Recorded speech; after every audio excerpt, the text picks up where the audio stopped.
हालांकि ये खबर 2-3 दिन से सार्वजनिक रूप से आपके माध्यम से चल रही है, पब्लिक डोमेन में है, लेकिन कुछ बातों का मैं उद्भेदन करूंगा और मुझे लगता है कि शायद वो आप लोग को नहीं मालूम होगा।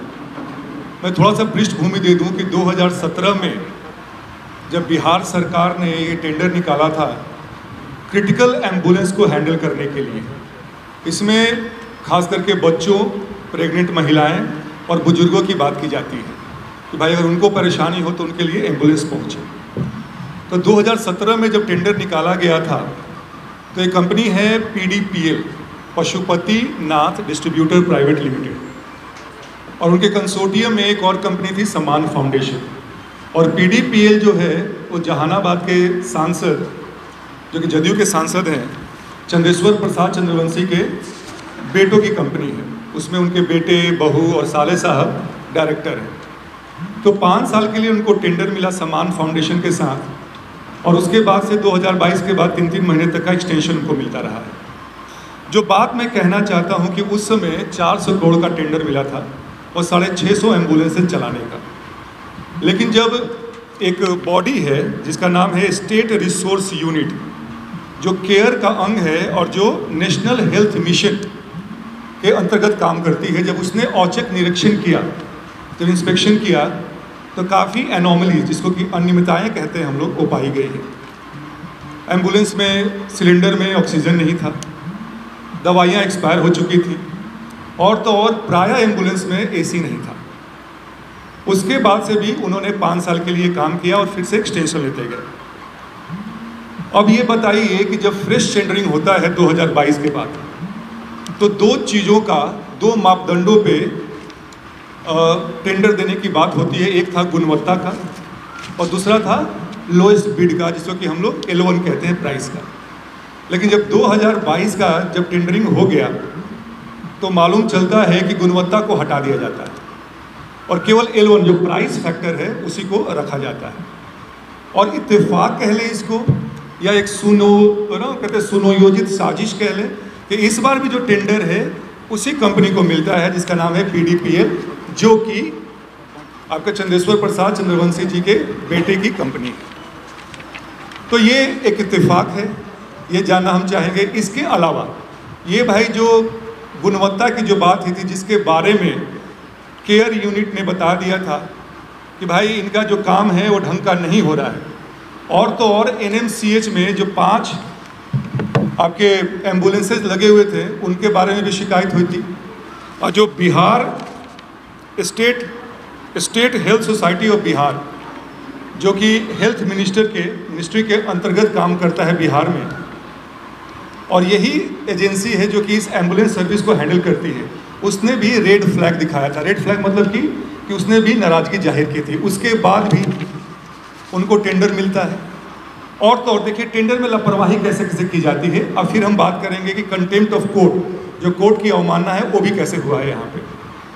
भाई टेंडर में था कि अगर कोई भी कंपनी अगर अकेले बिड करती है, 2017 में ध्यान दीजिएगा, समान फाउंडेशन और PDPL, पशुपति नाथ डिस्ट्रीब्यूटर ने मिलकर किया था। 2022 में केवल PDPL ने, समान फाउंडेशन एक कंपनी है बॉम्बे की, उसके साथ मिलकर काम किया था। तो जब 2022 में जब टेंडरिंग किया गया तो उसमें पहला एक क्लॉज था कि जो भी कंपनी करेगी तो उसका टर्नओवर जो होगा, यहाँ पे ध्यान देने वाली बात है, 100 करोड़ का होना चाहिए, अकेली कंपनी का। हालांकि PDPL के पास 3-4 कंपनी है, ये पेट्रोलियम इंडस्ट्री में है, लीकर में है, ट्रांसपोर्ट में है।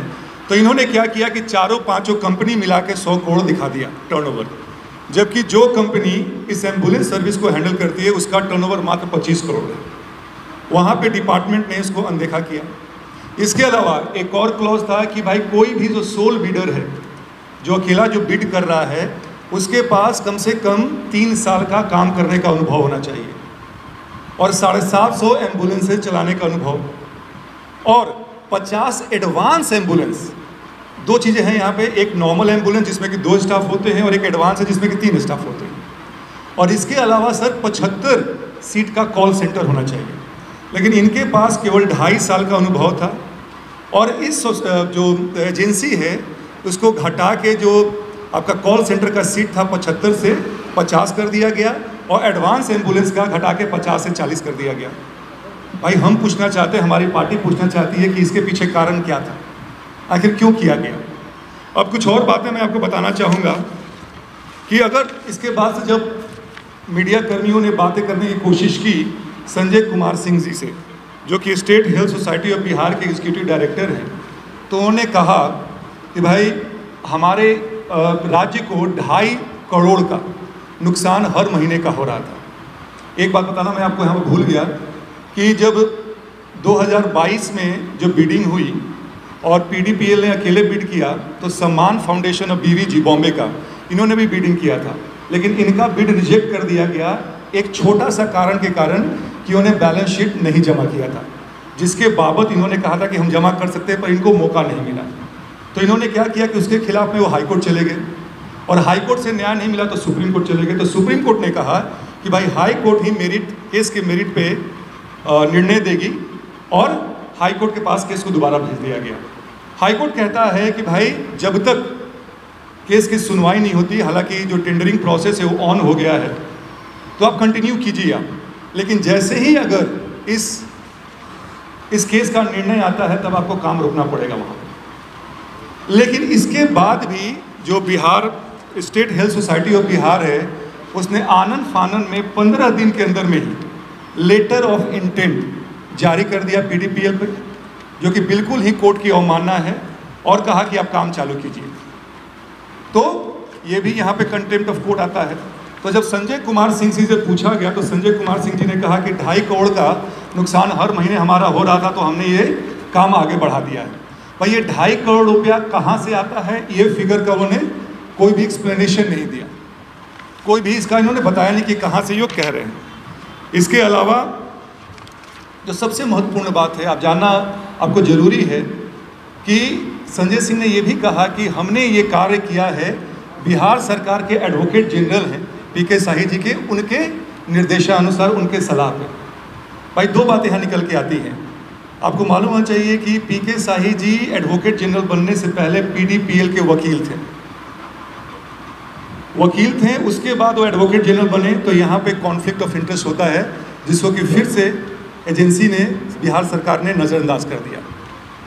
इसके बाबत राजद के 3 विधायक भाई वीरेंद्र, ऋषि कुमार और रोशन जी ने चिट्ठी लिखी थी मंगल पांडे जी को कि भैया ये जो 2022 का जो बिडिंग हुआ है उसका किसी ने मेल के थ्रू इन्फॉर्मेशन लीक किया है, इसलिए पीडीपीएल ने अपना जो रेट है वो कम कोट किया है, और कि आप इसमें फ्रेश जो है बिडिंग हो या इसका कोई हो, इसकी जांच।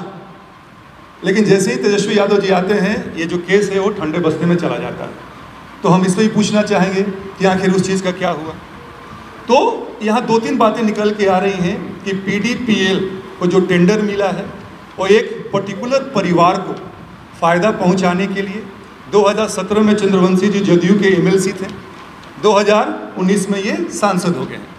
और ये बड़ा इत्तेफाक है कि भाई ग्लोबल टेंडरिंग प्रोसेस है, दोनों बार एक ही कंपनी को टेंडर मिलता है, एक बार 400 करोड़ के लिए और एक बार 1600 करोड़ के लिए। ये भी जब बात हमारे समझ से परे।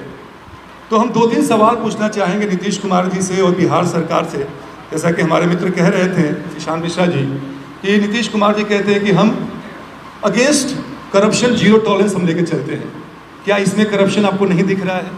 और अगर आपको दिख रहा है तो आपने अब तक किया क्या है? इसके अलावा कुछ बातें और मैं कहना चाहूँगा।